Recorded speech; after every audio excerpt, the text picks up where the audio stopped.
संपूर्ण 14 गावच्या मार्फत आपली भूमिका मांडत आहे 14 गाव ग्रामस्थ म्हणून।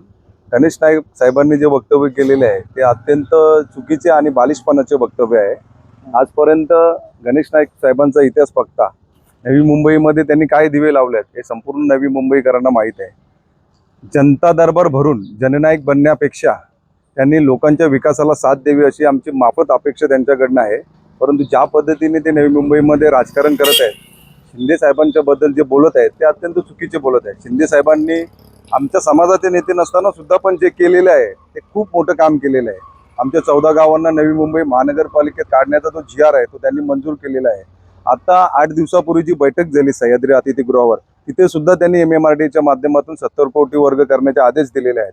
60 कोटीचे टेंडर आमच्या महापालिकेच्या आयुक्तांनी काढलेले आहेत, पण कुठेतरी ते टेंडर थांबवण्याचे काम गणेश नाईक साहेब करत आहेत आणि 14 गावच्या विकासाला खुटा लावण्याचे काम ते करत आहेत। त्याबद्दल आम्ही 14 गाव ग्रामस्थ मंडळांतर्फे त्यांचा जाहीर निषेध करतो। खरं तर मला कळत नाही की नाईक साहेबांना कोणतं नैराश्य आलेलं आहे किंवा 14 गाव आज एवढं दुःखी झालेलं आहे की वारंवार 14 गावाला टार्गेट केलं जात आहे।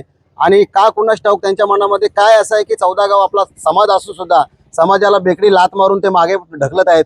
असं कोणतं त्यांनी पुण्य ते त्याच्यासाठी लावत आहेत? मग असं पुण्य तरी कुठलं केलंय की 14 गावांचा सत्यानाश करण्यासाठी ते सज्ज झालेले आहेत? आणि त्या विषय राहिला मंदाताईंचा, विजय चौगुले साहेबांचा आणि आपल्या उद्योगमंत्री सामंत साहेब यांनी केलेला, तर ते अगदी योग्य वक्तव्य केलेलं आहे।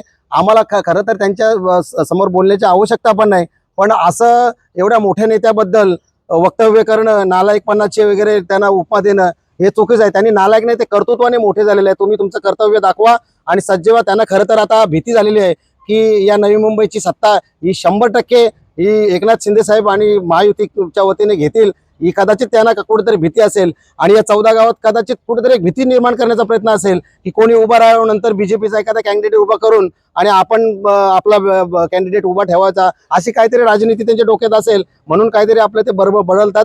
परंतु त्यांच्या बदलल्याने 14 गाव मात्र दुःखित आहेत, हे मी तुम्हाला सांगू इच्छितो। आज 14 गाव नवी मुंबईमध्ये GR निघून गेले 1.5 वर्ष झाले। आज त्यांनाही हिरवा झेंडा गणेश नाईक साहेबांनी दाखवला होता, पण आता या एका वर्षात नक्की काय घडलं, काय घडामोडी घडल्या, त्या 14 गावासाठी एवढे विरोध का दाखवत आहेत?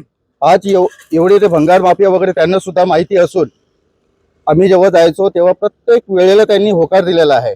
मग आता असं काय झालं की प्रत्येक 14 गाव नकोच ह्या शब्दात ते उल्लेख करतात। कुठेही मीटिंग असो, कुठेही सभा असो, प्रत्येक सभेला ते नकार देतात।